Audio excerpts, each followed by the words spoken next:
आज हम आपको एक ऐसे बादशाह के बारे में बताने जा रहे हैं जिसने मुगलों को हराया था, जिसके नाम का जिक्र बिहार की सियासत में आए दिन आ ही जाता है।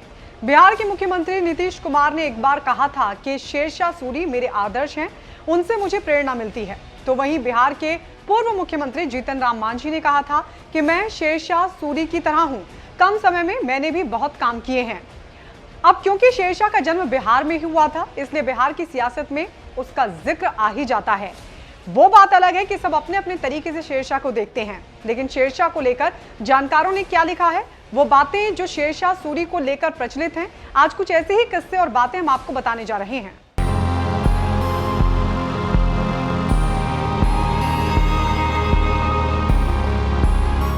कहा जाता है कि शेरशाह सूरी बिना एक भी सैनिक गवाए मुगलों को हराकर हिंदुस्तान का बादशाह बना था।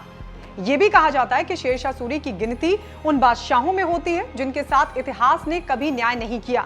शेरशाह सूरी ने सिर्फ 5 सालों तक भारत पर राज किया और उसकी मौत के 10 सालों के भीतर उसके वंश का शासन भी समाप्त हो गया।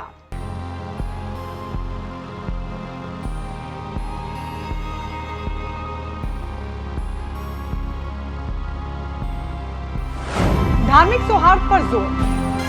कहा जाता है कि अपने सैनिकों के साथ भी शेरशाह सूरी का व्यवहार बहुत अच्छा था और उसके सैनिक उसके लिए कुछ भी करने के लिए तैयार रहते थे। मशहूर इतिहासकार H.G. कीन ने अपनी किताब memoirs of the races of the north west frontier में लिखा है, वो पहले मुस्लिम शासक थे जिन्होंने हमेशा अपनी प्रजा का भला चाहा, लोगों के बीच धार्मिक सौहार्द बनाने पर जोर दिया। शेरशाह के शासन में हिंदुओं को महत्वपूर्ण पदों पर रखा जाता था।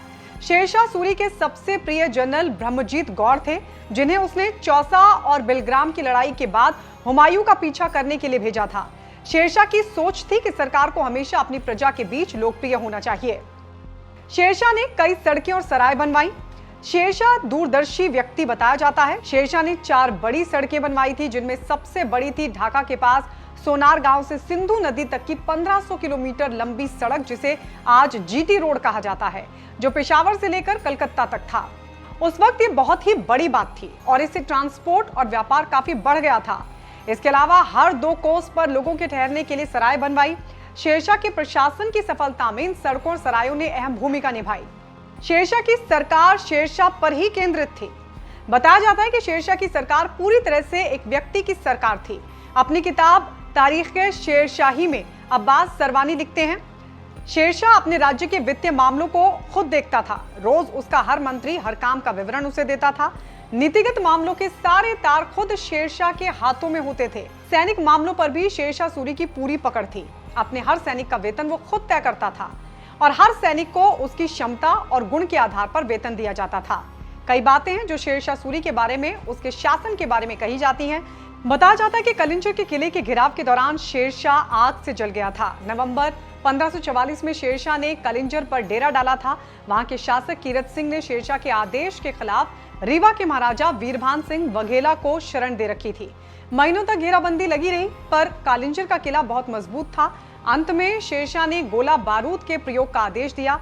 शेरशाह पीछे रहने वालों में से नहीं था, वो खुद भी तोप चलाता था। कहते हैं कि गोला किले की दीवार से टकराकर इसके खेमे में विस्फोट कर गया, जिसकी वजह से उसकी मौत हो गई।